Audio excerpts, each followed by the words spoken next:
Hey, I'm Alicia from Alicia Runs and Reads, and today I'm going to be tier ranking all the Stephen King I've read. I have read, I think, 32 of Stephen King's books, or at least attempting to read 32. I think I have one DNF in here. So I have decided to do a little tier ranking, see how that goes, and I hope you enjoy it. Please like, subscribe, comment down below. What's your favorite Stephen King? Do you agree with some of my rankings? Do you disagree with some of my rankings? Let me know. And here we go. Let's get started. So I am going to put my head over in the corner somewhere, and we're going to screen record and figure out how these Stephen King books rank up in my opinion.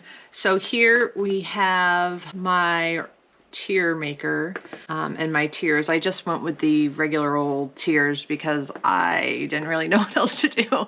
I wasn't feeling creative at the moment. And then down here we have all the King I have read. So I've read quite a few. I grew up reading horror, and at the time, since I'm 42 years old, there wasn't a ton of horror that was written for a younger age kids. I read a lot of Clive Barker. I read a lot of Stephen King, and I also, I did read some Fear Street. Goosebumps was a little too young for me by the time that became popular, but I did read a lot of Fear Street and Christopher Pike and things like that. But the next step up was Stephen King, and I definitely read some Stephen King a little bit earlier than I think most people would deem appropriate, but in my opinion, any reading is good reading, even if it might not be the most age appropriate.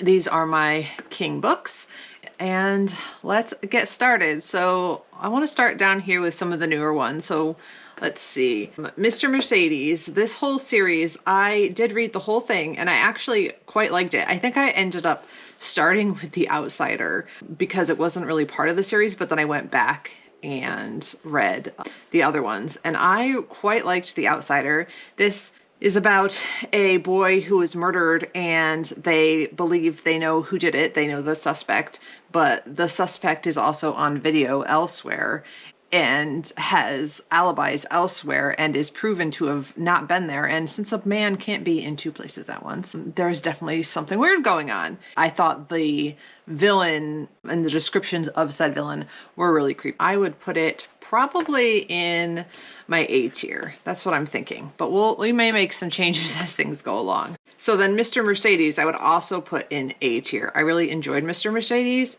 And then I think Finders Keepers.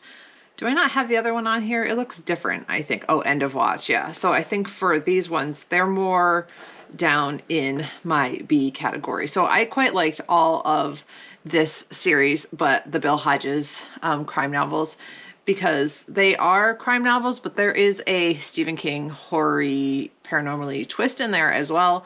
So I actually quite liked all of these. In the first Mr. Mercedes, a man drives his Mercedes into a crowd of people, killing them. They're there for a job fair. Later on, I can't remember a whole lot of what happens here, but I know Bill Hodges is on the case. I think it's something he never solved, or he did, but he wasn't sure that they got the right person. I feel like it was never solved, and he starts getting letters from the man, Mr. Mercedes. He's threatening him to catch him or something. I don't remember exactly. Don't take me to task on that one. And then Finders Keepers and End of Watch is the continuation of that trilogy. I remember a little from each of them, but not a whole lot, but I remember really enjoying them. Later is a newer one, and this is about a boy who can see ghosts. The descriptions in here are pretty creepy. There is somewhat of a connection to the Stephen King universe, and these two have somewhat of a connection. So if you're interested in that, I would give this one a shot. It's pretty short. I quite liked it.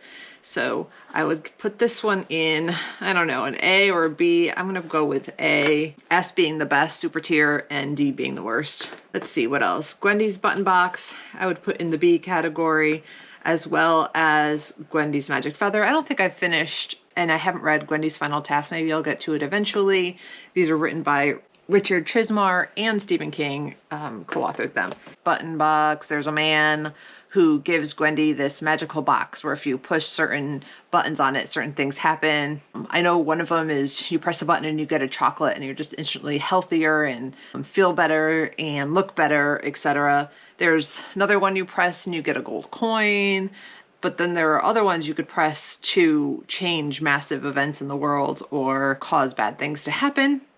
And it's her dealing with the fact that she has this box. And then in Gwendy's Magic Feather, she's a little bit older. Institute. The Institute is about kids with superpowers, sort of an X-Men-y thing, but parents are killed and they're taken to a government institute and made to take part in experimentation. I liked this one, but I don't know if I liked it enough to do A.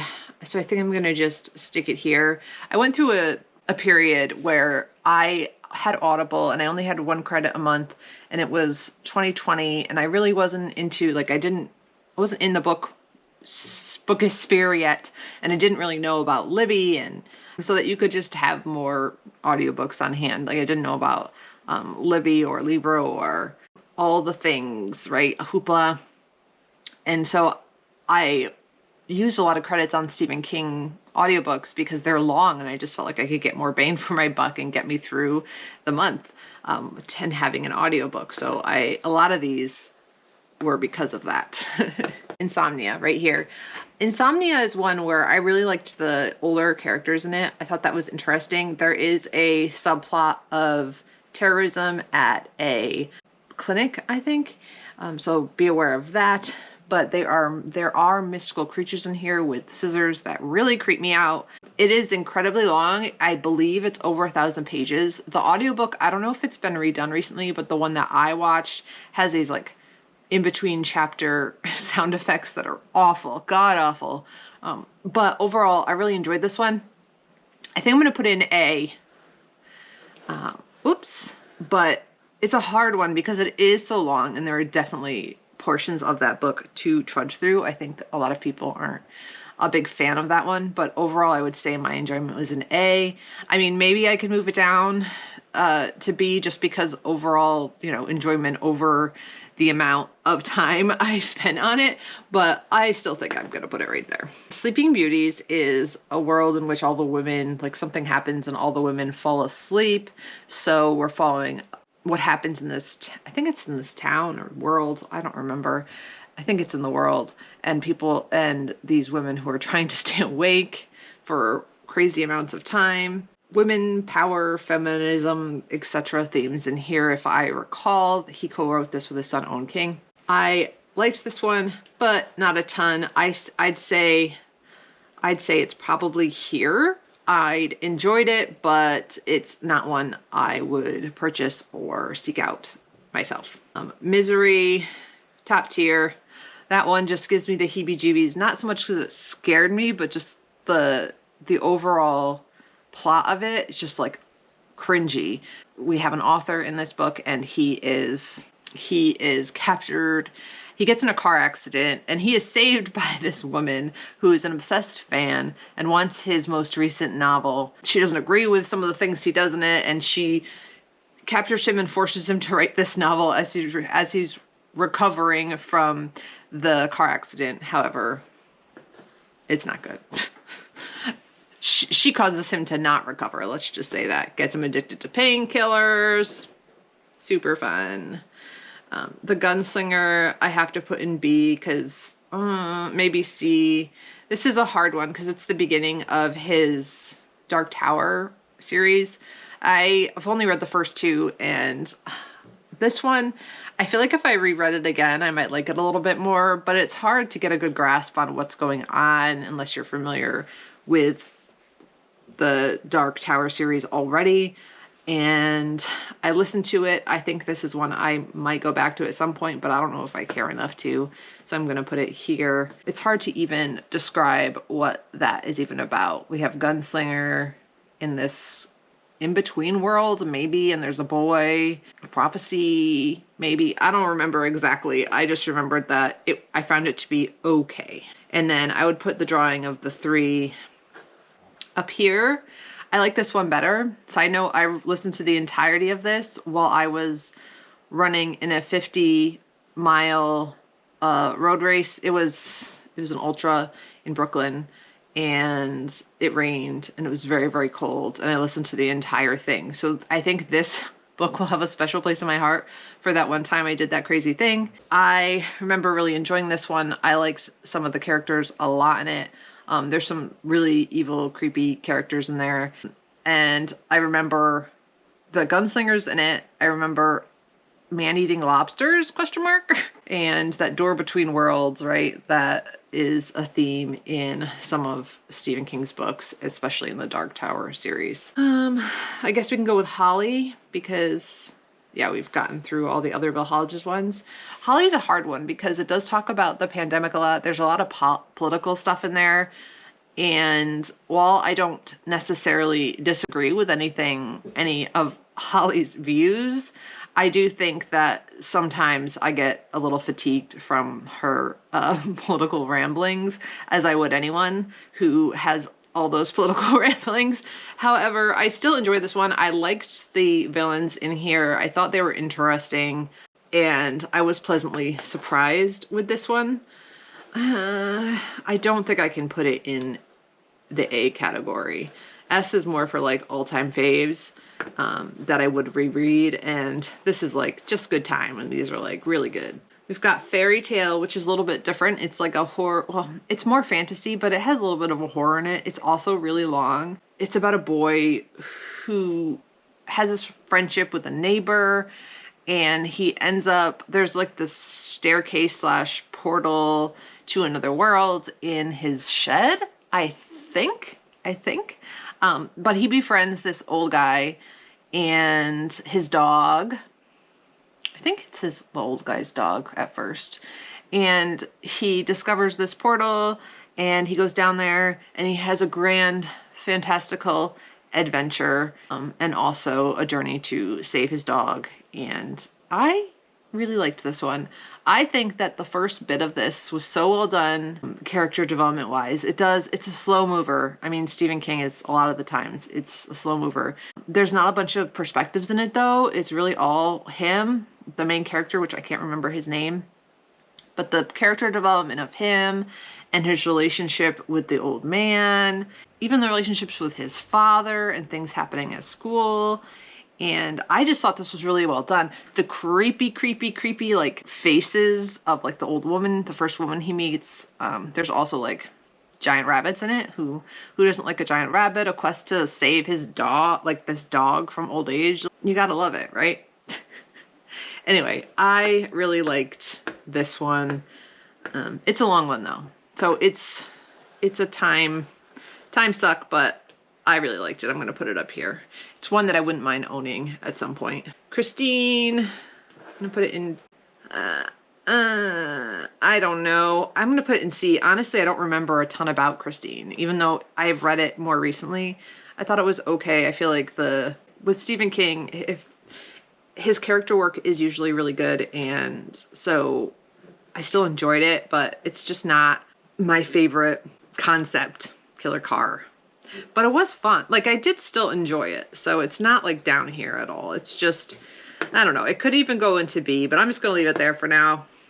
Salem's Lot. I don't know. This is hard because I would say, yeah, I'd put it here. Salem's Lot is one where for some reason it wasn't my favorite. I think because the main dude, which I can't remember his name, I wasn't like a huge fan of, and like the relationship in here with him and the girl he gets involved with, I wasn't really a big fan of.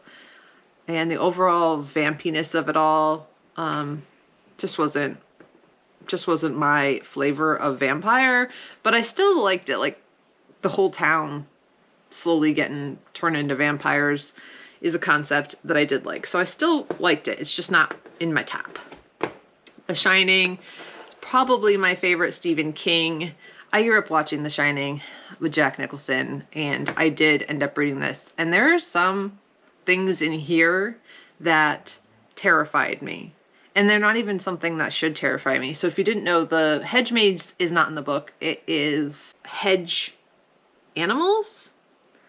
And for some reason, those freaking hedge animals creep me out big time. And I don't know if maybe because I wasn't expecting them, but they very much creeped me out.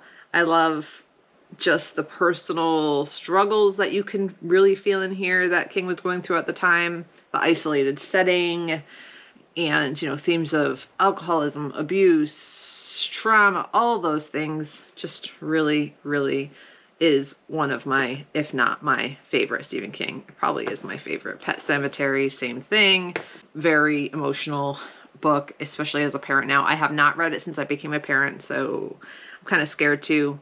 This is about a pet cemetery where you can, you know, bury your pets, but then beyond the pet cemetery, there's a cemetery where maybe things will come back wrong. And in this book, he does lose his son and other things. And so this one is one of my favorites. It's definitely a grief horror, and it's a hard-hitting one. We have The Talisman, which he co-wrote with Peter Straub, which I gave 5 stars at the time. I don't think I could put it in S tier though. It is so long, and there are definitely points where I'm just like, yikes.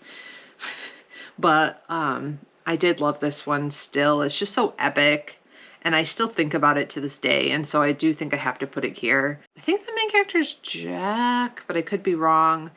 I think so, because there's another character that calls him Traveling Jacks. So Jack can go between worlds, and in this one, he goes on a quest to save his mom because his mom is dying.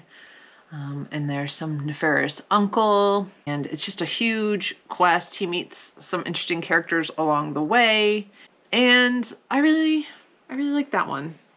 But like I said, for the length it is, it can't go in S because it is a commitment. It is really hard for me. I don't know.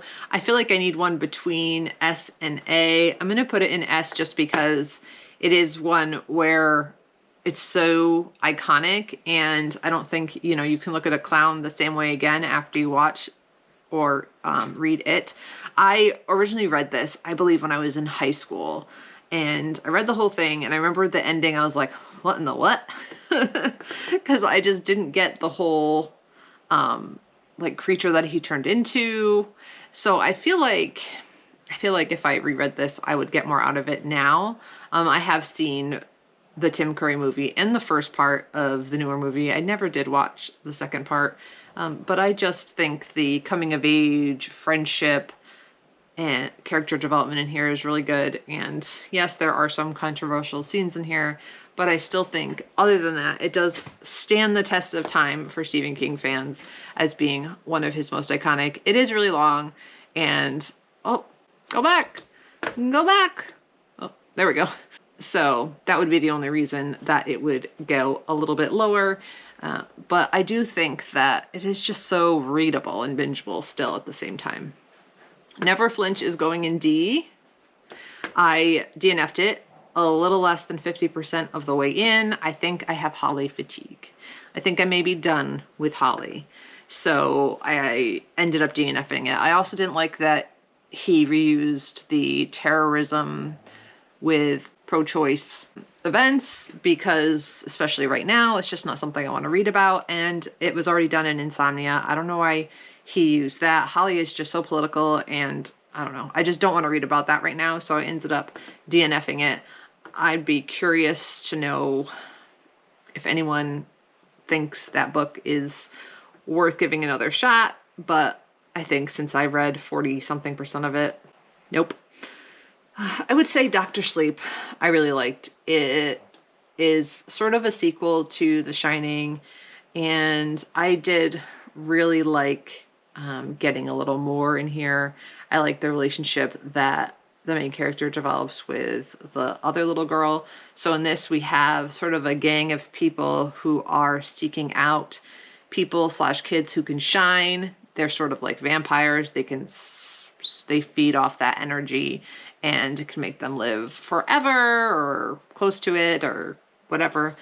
And I really liked that one. So it goes way up there. I did like getting a continuation of some of the characters from The Shining. Now, If It Bleeds, I thought I had another short story one on here.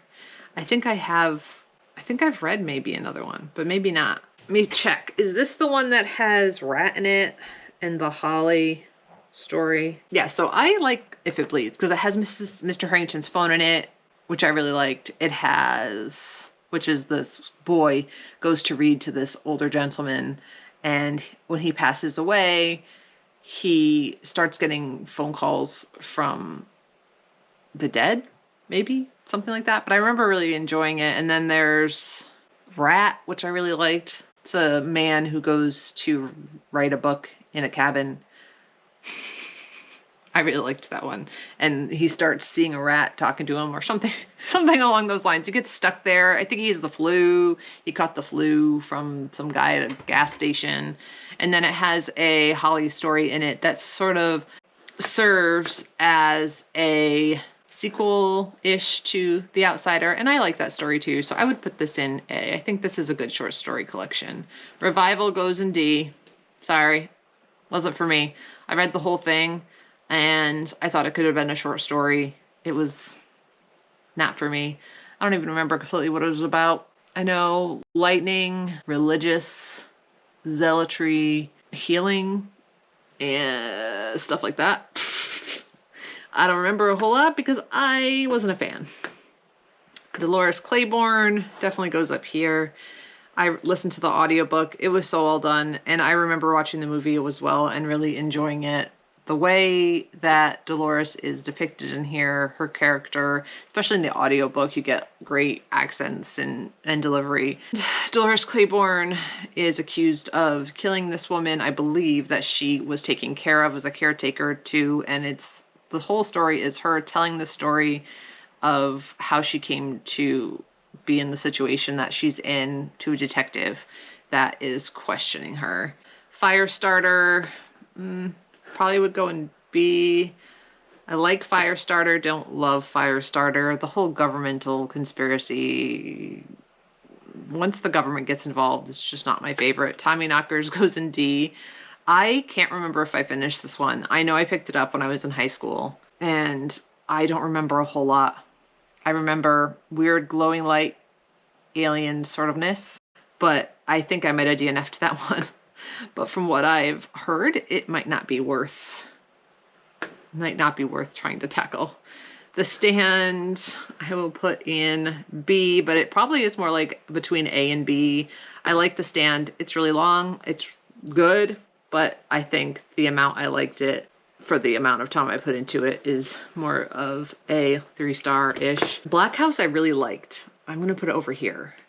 I don't know if that's an unpopular opinion, but Black House creeped me out. There's some like really creepy stuff in here. Black House and A Talisman do factor into the Dark Tower. But like I said, I've only read the first Dark Tower, but I know that they do like there's quite a few, what do you call those, cookies? I don't even think that's the word. Easter eggs. Wrong treat. Easter egg, not cookies. Not Easter cookies. Eggs. Easter eggs. There are quite a few Easter eggs in there, and I really liked the kids on bikes in here. I really liked the evil guy in here is real evil and just gave me the heebie-jeebies. Heebie-jeebies. It is, I think they took some inspiration from an actual person who was killing boys. I love the cover with like the stairs winding down on one of the Black House ones. So this follows Jack, who is in The Talisman. He's the main character in The Talisman. So I was right, Traveling Jack. And he doesn't really remember most of his adventure. He is trying to move on with his life and forget all the magicalness of it all so that he can function as an adult human being. And he ends up getting called to this town because there's a bunch of death. And he's getting messages from the territories, basically, or the guy that helped him get there the first time. And he goes to this town to try to figure out what the heck is happening because it's all connected to the grander scheme of things within the territories. The villain in Black House was inspired by The Fisherman, who is a real-life serial killer. Albert Fish, the killer in the book, targets children and leaves gruesome letters directly mirroring the horrific crimes and Taos letters associated with fish. So it's like not directly related, but like some inspiration. So there's a serial killer-y, but also paranormal book themes in here. Joyland, I really, really liked. I gave it 5 stars. It could almost go up here.